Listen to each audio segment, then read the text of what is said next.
Hi, my name's Sally Gadsden and I'm Head of Psychology at Cardinal Newman College. I'm just going to tell you a little bit about what psychology involves and then the courses we offer. Psychology is all about the study of mind and behaviour. We try to do it in as scientific a way as possible, and we try to understand why people do what they do, and if we understand the reasons for behaviour, we can start to consider how we could change behaviour and how we could treat behaviour. The A-level course that we offer at Cardinal Newman College is following the OCR specification. It's a linear A-level, which means that you do exams at the end of the 2-year course. Over the 2 years, you'll study 3 different components. The first one we start with, component 1, is research methods. You'll do that for about the first term in the first year, and that covers all of the methods that psychologists use to study human behaviour. We look at experiments, observations, self-reports and correlations, and once we've understood how the methods work and the evaluation, you actually go out and conduct your own research and carry out a practical project that you write up. The research methods component is then examined in one of the 3 exams at the end of the second year. After Christmas in the first year, we move on to the core studies paper. This is where we start to look at the different explanations that psychologists have for human behaviour. We cover the key areas, so we cover social psychology, developmental psychology, cognitive, physiological, and individual differences. Within each of the areas, we cover key topics and we try to understand a little bit more why people do what they do. Within each topic, we'll look at some key pieces of research and apply our understanding of research methods to evaluate.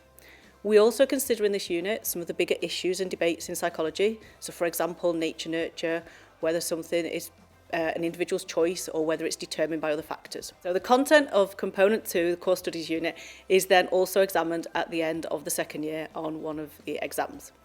Our final component in the A-level course is applied options, and this is what we start in the second year, where we pull together what we've learned on research methods and the core studies to try to apply our knowledge in a real-life setting.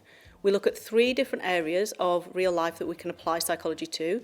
We cover mental health, looking at different explanations and treatments for disorders such as depression, schizophrenia and phobias.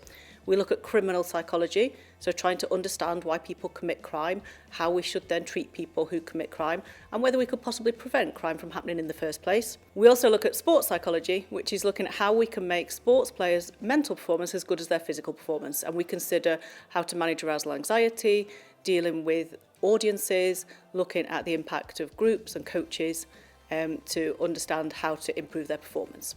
These 3 different applied options are then on the final exam paper at the end of the 2-year course. The entry criteria for Psychology A-Level is 5 5s at GCSE, and we ask for both English and Maths. For the BTEC Applied Psychology, it's 5 4s and we ask for a 4 in English and Maths. The differences between the 2 courses are that the A-Level is all exam-based, so all of it is examined at the end of 2 years. So it's a linear course, all exam-based, whereas the BTEC is continual assessment. 2 units are internally assessed and 2 units are examined. So it's just over half exams, just under half internal assessment. On the A-Level, you will be expected to do statistical testing, and that will be potentially on the exam paper, whereas on the BTEC you will do some maths, but it will be less than you have to do on the A-Level course. Psychology goes with a range of other subjects, so some students choose to do it alongside science subjects, other students will choose to do it alongside more humanities-based subjects. You can do both the A-Level psychology or the BTEC psychology alongside any other combination. Approximately a quarter of our students each year go on to do psychology degrees. Other popular course choices after A-Level are science and medicine related courses, law courses, and quite a few go on to teaching or nursing. Hopefully that's given you a flavour of what we can offer in psychology. If you have any further questions, please don't hesitate to get in touch with us. Hi, my name is Aman and I study A-level biology, chemistry and psychology. I've chosen to study psychology because I aspire to become a doctor, and a crucial aspect of a doctor is the holistic approach to care, where the doctors can tend to not just physical needs but psychological needs too. A key aspect in the psychology course is mental health disorders, and we learn about various disorders, behaviours and psychological issues that will resonate in the medicine course.